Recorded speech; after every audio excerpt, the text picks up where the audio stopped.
আসসালামু আলাইকুম। মত প্রকাশ টিভি থেকে সকলকে স্বাগত জানাচ্ছি। আমি মুহাম্মদ ইকবাল হোসেন।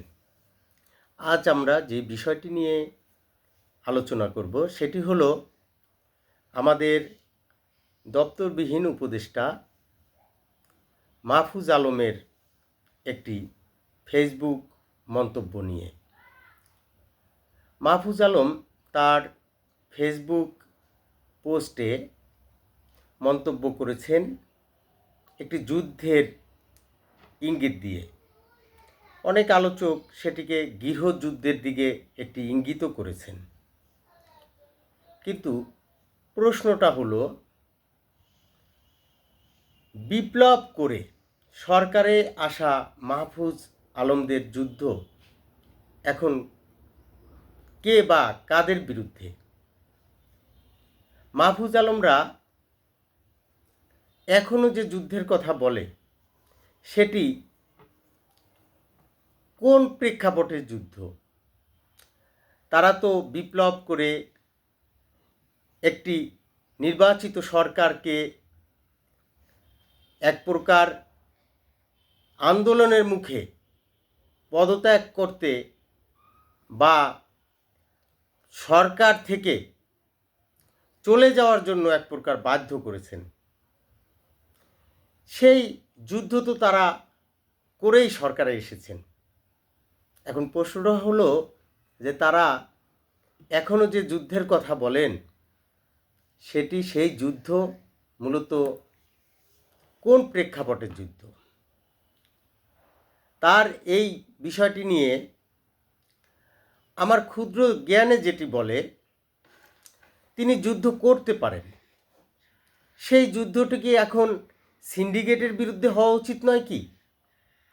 সেই যুদ্ধ যদি তিনি ইঙ্গিত করেন যে আওয়ামী লীগের বিরুদ্ধে, তবে তো এটি গ্রহণযোগ্য নয়। কেননা আওয়ামী লীগের নেতাকর্মীরা এখনও পলাতক। তারা এখনও এক প্রকার এখনও বিভিন্ন সীমান্তে আওয়ামী লীগ নেতারা গ্রেপ্তার হচ্ছেন। এখনও পালিয়ে যাওয়ার খবর শুনি। এখনও আওয়ামী লীগ নেতাদের বাড়িঘরে হামলার খবর শোনা যায়। তাহলে আবার সরকারে থেকে যদি মাহফুজ আলম এই ধরনের মন্তব্য করেন, তাহলে কি এই দেশে যে ঘটনা, সহিংসতার ঘটনা হচ্ছে, সেগুলো কি এক প্রকার উস্কে দেওয়া হবে নয় কি? হ্যাঁ, আমি তার এই যুদ্ধ ঘোষণার বিষয়টি পজিটিভলি দেখতে চাই। সেই বিষয়টি কি? তিনি যুদ্ধ করতে পারেন যারা আলুর কেজি 400 টাকা বিক্রি করবে, তাদেরকে তিনি এই যুদ্ধের ফল দেখাবেন। তিনি দেখাতে পারেন যে অসাধু সিন্ডিকেট আছে কিনা, কী কারসাজিতে মানুষের ভোগান্তি হচ্ছে, মানুষ কেন দ্রব্যমূল্য কিনতে গিয়ে এক প্রকার হতাশ হয়ে যাচ্ছে, কেন মানুষের ভিতরে আস্তে আস্তে হাহাকার বৃদ্ধি পাচ্ছে। সে যুদ্ধ ঘোষণা করবে এই সমস্যাগুলোর বিরুদ্ধে। এখন সেই সমস্যার বিরুদ্ধে যদি যুদ্ধ ঘোষণা না করে মাহফুজ আলম যুদ্ধ ঘোষণা করেন কোনো ব্যক্তি কিংবা কোনো দল, তাদের বিরুদ্ধে, তাহলে সেটি এখন আর কি বাংলাদেশে খুব বেশি একটা প্রয়োজন আছে বলে মনে হয় কি? আমার কাছে তো মনে হয় যে বাংলাদেশে এখন আর যুদ্ধ ওই কোনো দল বা ব্যক্তির বিরুদ্ধে নয়। কেননা যদি আওয়ামী লীগ সরকারকে আন্দোলনের মাধ্যমে এই এক প্রকার পতন ঘটানোর পরে আওয়ামী লীগ কিন্তু এখন আর কোথাও এই নিজেদের শক্তির জানান দিচ্ছে না। যেটুকু জানান দিতে গেছে সেই সব জায়গায় কিন্তু তারা প্রতিহত হয়েছে। কারা প্রতিহত করল?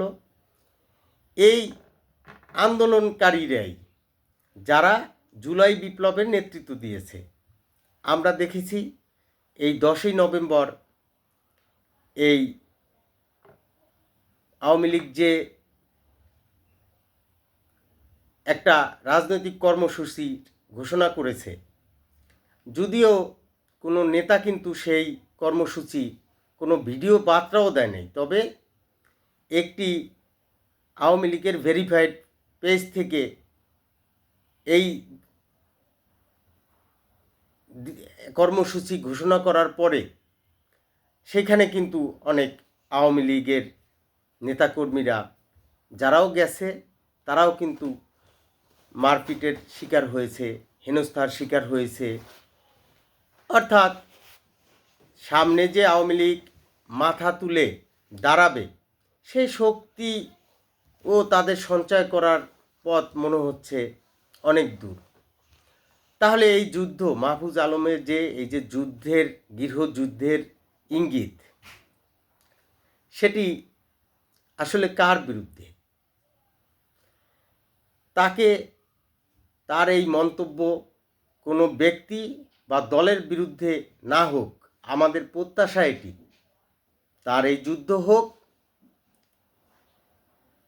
এই সমাজের যারা এখন, যাদের কারণে এই বাংলাদেশের মানুষের ভোগান্তি হচ্ছে, মানুষ নিরাপদে বসবাস করতে পারছে না, মানুষ এই মত প্রকাশ করতে ভয় পাচ্ছে, যাদের বিরুদ্ধে মানুষ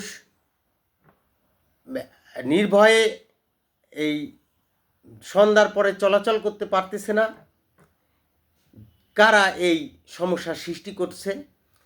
এই মাহফুজ আলমদের যুদ্ধ হোক তাদের বিরুদ্ধে, সেই প্রত্যাশা রেখে সকলের সুস্বাস্থ্য এবং দীর্ঘায়ু কামনা করে আজকের মতো শেষ করছি। ধন্যবাদ সকলকে। আসসালামু আলাইকুম।